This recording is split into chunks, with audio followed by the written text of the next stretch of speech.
حضرت مولا علی رضی اللہ تعالیٰ عنہ کی زرہ گم ہو گئی. کافی دیر گزر گئی تو ایک یہودی کے پاس وہ زرہ آپ کو نظر آئی. حضرت علی نے ڈائریکٹ اس سے چھین نہیں لیا، حالانکہ امیر المومنین تھے. ہمارے ہاں ڈنڈا بھی بڑا چلتا ہے نا، تو طاقتور ہوتا ہے وہ تو تھانے جاتا ہی نہیں، اس کو ضرورت نہیں، اس نے تو بندے رکھے ہوئے ہیں، اس کو تو پتہ ہے کام کیسے لینا ہے. لیکن حضرت علی نے آئینی رستہ اختیار کیا، قانونی رستہ. قاضی صاحب کی عدالت میں مقدمہ کیا کہ فلاں یہودی کے پاس میری زرہ ہے اور وہ چوری ہو گئی تھی، گر گئی تھی، گم گئی تھی، مجھے دلائی جائے. قاضی صاحب نے بلا لیا یہودی کو، امیر المومنین بھی کٹہرے میں. قاضی صاحب کہنے لگے اس سے کہ زرہ تیری ہے؟ اس نے کہا جی میرے پاس ہے تو میری ہے. قاضی صاحب کہنے لگے حضرت علی سے گواہ آپ کو دینے پڑیں گے کیونکہ مقدمہ آپ نے کیا ہے، اگرچہ وہ امیر المومنین ہے. توجہ ہے بھائیوں کی، سمجھ آ رہی ہے باتوں کی؟ گواہ امیر المومنین آپ نے دینے ہیں کیونکہ مقدمہ آپ نے دائر کیا. تو حضرت علی کہنے لگے میرا بیٹا حسن گواہی دے گا کہ میری ہے، اور میرا غلام کمبر گواہی دے گا.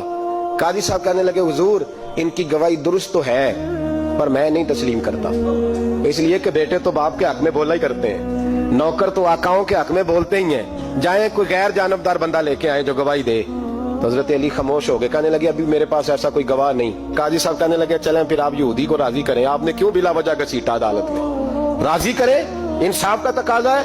تو حضرت علی قریب گئے، کہنے لگے بھیا ناراض نہ ہونا، زرہ تو میری ہے، ناراض نہ ہونا، میں نے غلط مقدمہ نہیں کیا. علیحدہ بات ہے کہ میرے پاس گواہ نہیں تو میں کوئی بے انصافی نہیں کر سکتا، تو میرے ساتھ چل تجھے کھجوروں کا حلوہ کھلاتا ہوں تاکہ تو راضی ہو جائے. وہ یہودی کہنے لگا میں نے قاضی صاحب کا انصاف دیکھا اور جناب علی کا انصاف کے لیے کھڑا ہونے دیکھا تو میں مولا علی کے قدموں میں بیٹھ گیا. میں نے کہا علی جب تیری یہ شان ہے تو محمد عربی کا کیا مقام ہوگا. میں نے کلمہ پڑھنا شروع کر دیا. دیکھیں نا تقاضا پورا کیا ہے حضرت علی نے. حضرت مولا علی رضی اللہ تعالیٰ عنہ کی زرہ گم ہو گئی. کافی دیر گزر گئی تو ایک یہودی کے پاس وہ زرہ آپ کو نظر آئی. حضرت علی نے ڈائریکٹ اس سے چھین نہیں لیا، حالانکہ امیر المومنین تھے.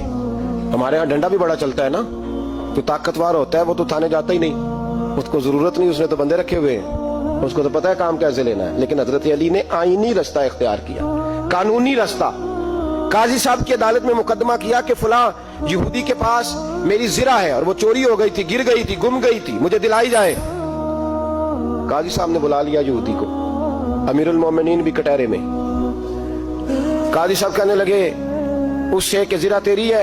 اس نے کہا جی میرے پاس ہے تو میری ہے. قاضی صاحب کہنے لگے حضرت علی سے گواہ آپ کو دینے پڑیں گے کیونکہ مقدمہ آپ نے کیا ہے.